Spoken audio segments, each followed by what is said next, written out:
and welcome to the channel. If you're new here, my name is Kaylee, and on this channel I cover all things true crime, travel, lifestyle, and just generalized vlog. But you have stumbled across the true crime section of our channel. Now I just want to give a warning, true crime videos and cases are not suitable for everybody. So if you think that you might be offended by something that you hear in today's case, please go to another video. I'm sure there'll be something here on the channel that you will enjoy. I do want to add an additional warning for today's case. Today's case is very physically brutal, so please just be aware of that before heading into this video. I also want to add, if you have not hit that subscribe button yet, please consider hitting it. It really does help our channel grow. And now I'm going to jump straight into the case of Rita Camilleri. Rita Camilleri was 57 years old at the time of her death. She was born in 1962 and she had gone on to marry her husband Vince. Now they had two daughters together, Christy and Jessica, and Rita was always known as a caring, loving mother. She was so bright and bubbly and would do absolutely anything for anybody. She loved looking after her grandson and being with her daughters. But tragically, her life was taken away in one of the most brutal murders I have ever covered. And the biggest shock of all, it was done by someone that Rita loved and cared for. Now, as I said, Rita had two daughters. She had Christy, who was the eldest. She was a bright, happy, bubbly young woman. And Jessica, who was the youngest. Now, Jessica was born with a mental disability, which meant that her IQ was only that between 55 and 60. This put her in the bottom 1% of the population. And because of her delays in reading and writing and her social skills, she was picked on relentlessly at school. Jessica was also diagnosed with intermittent explosive rage disorder, which meant that the anger that she would feel would just be absolutely explosive and she would not be able to control it. She was also on the autism spectrum. Now this meant that Jessica didn't just feel normal rage like anybody else. It is actually a diagnosed mental disorder, and the condition just seen that Jessica would fly off the handle in fits of rage that she would just not be able to control. If Jessica was triggered, she would bite other students, she would attack teachers, she would yell and scream, and she would just really fly off the handle. Jessica's autism also meant that she would fixate on certain subjects, and one thing that she most certainly fixated on was horror movies. Now, she would rewatch the same movies over and over and over again. She would rewind the gory bits and sort of just rewatch them on a continuous loop. She was absolutely fixated on horror. When Jessica was just a teenager, Rita and Vince decided to separate. Now, Christy, she was getting married and she'd also moved out of the family home. And this meant that Rita was now the sole caregiver for Jessica and would basically look after her 24/7 on her own. Jessica would randomly call strangers and she would fixate on dialing certain numbers. Again, the compulsiveness of her disability sort of set in and she would redial the same number over and over and over again. She would fixate on the people that answered the phone and harass them continuously all day. In 2018, Jessica started calling a meat company and would fixate on Matthew Lloyd. Now, she never actually met Matthew. She only ever called him and would just become fixated on his voice. She called him numerous times a day and even managed to find his wife's phone number and his sister-in-law's phone number. Now, things really started to escalate when Jessica started to call his wife and his sister-in-law and told them that she would cut off their heads and flush it down the toilet.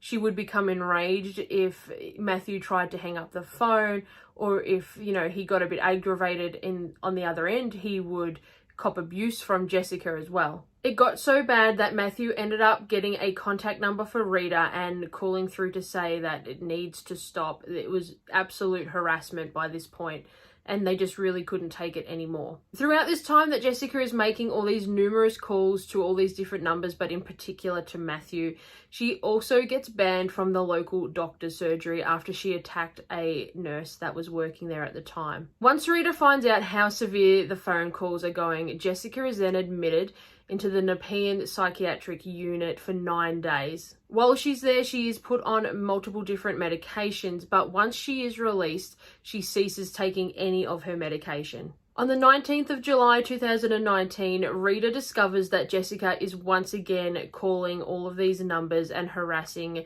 many different people. And on this one particular day, Jessica had actually called one gentleman over 40 times. Now, when he started to get more abrupt in his responses to Jessica's calls, Jessica started screaming down the phone that she hopes that he gets cancer and dies.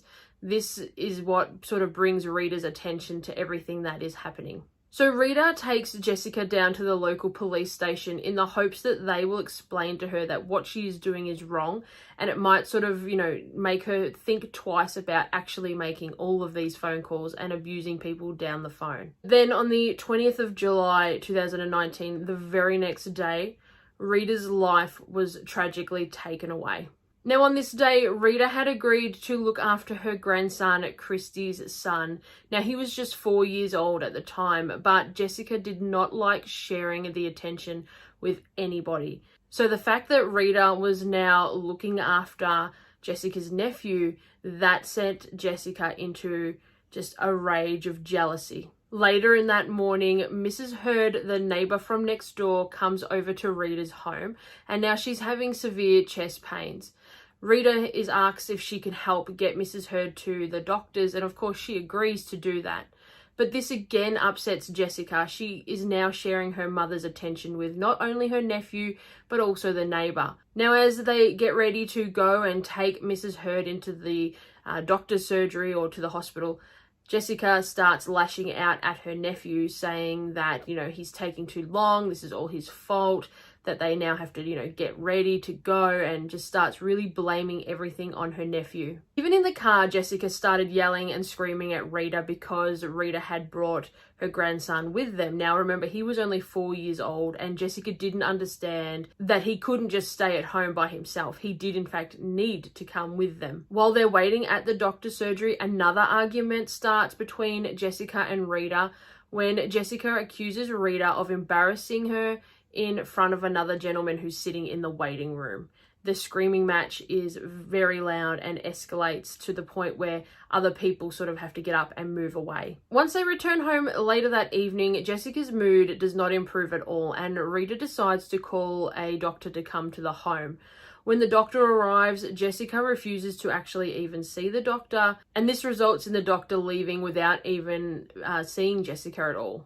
Then, sometime after 10 p.m. that evening, Rita again wants to contact an ambulance to come and get Jessica because of the way that she is acting. But Jessica's greatest fear is that she is going to be put into a psychiatric unit again, and she absolutely does not want that. So when Rita is calling the ambulance, Jessica attacks her and grabs the mobile phone from her, hanging up the call. Rita then heads down towards Jessica's bedroom to try and find Jessica's mobile phone to make the call, but Jessica comes and stops her. Now, Jessica is much larger than Rita, so it was very easy for her to take control of the situation. She grabbed hold of Rita by the hair and dragged her down the corridor back to the kitchen. Once Rita had been dragged back towards the kitchen, Jessica grabbed a knife from a knife block and held her mother down. She then began to stab her mother in the head and neck region. Now, Jessica stabbed her mother, Rita, over 100 times, and during this just horrendous attack, somehow managed to decapitate Rita, removing her head. Jessica then cut out her mother's tongue, removed her eyes from her eye sockets, and sliced half of Rita's nose off her face. 7 different kitchen knives were used in this horrendous attack, 4 of which had broken after they had impacted Rita. During this horrendous attack, Rita's grandson comes running into the kitchen and starts to witness everything that is happening. He tries to get in between Jessica and Rita, and this results in Jessica slashing him across the face. He then runs back to the lounge room and hides, obviously uncontrollably upset and injured. Jessica then proceeds to take Rita's decapitated head out the front, and she starts heading towards her neighbor's house. Now, she drops her mother's head once along the footpath and she picks it up and she goes a little bit further and then she drops it again. She decides this time that she's going to leave it there while she goes to her neighbour's house. Now, once she gets to her neighbour's house, she asks them to call emergency services. When the police arrive, Jessica is still standing out the front in her nightdress, barefoot, but absolutely covered in her mother's blood. She openly admits to police that she has stabbed and killed her mother in this attack, but she claims that it was all in self-defense. She also asks the police if her mother's head will be able to be sewn back on and if the doctor will be able to bring her back to life. Hello. Hello, this is Alison from Police Emergency. We just received a call from this number. Yes, I need you to get the ambulance and the police out here immediately. To which address? Please come. I need you. This is our immediate life or death situation. Which suburb or town is that in? St. Clair. Okay, St. so Clair. St. Clair, and what's the nearest crossroad, please? What's the nearest one? Listen, can you talk to the neighbour? I'm flustered. Can you just talk to him? Could you? Because my hand's bleeding. Yeah. Thank you. Can you talk to? Oh, my finger's broken. I can't. It's all right. Okay, talk to him. Hello? Hi. Yeah. What's happened? I don't know. We was just at home, but she just come in screaming for help. And when suddenly I opened the door, she said, just help me and call the police or ambulance. And she said to me, she had a fight with her mom, I think. Okay. My mum tried to stab me and I killed her, I think. So did she just say her mum tried to stab her? I don't know because of the... Yes. Yeah. With a knife. And in self-defense, I think I killed her. Yes. Can you tell him to come immediately? Yeah, can you please just come immediately, please? Okay, so she believes that she may have killed her mother? Yes. Yeah, she said like this, yeah. Yes. And where, is this at, is that where you are at the moment? Sorry, who, me? Yeah, so where are you at the moment? I'm in Oh, okay, but she's... Yeah. Is she with you at the moment? Yes. Yeah, she's in the front yard of my house. Okay, all right. So how old's her mother? How old is your mother? My mum's dead, I think. But how old is she? 57. 57. So is she not conscious? Nah. I stabbed her because she tried to kill me. Okay, and you didn't check if she was breathing? No, we can't Could you go come there. to the house? There's a kid in there. Could you come with me, please? No, I can't go. Sorry about that. No. Okay. There's a kid, a 4-year-old kid going in the house. And is her mother severely bleeding? No, because we didn't go to her house because I'm outside of my house because I can't go there.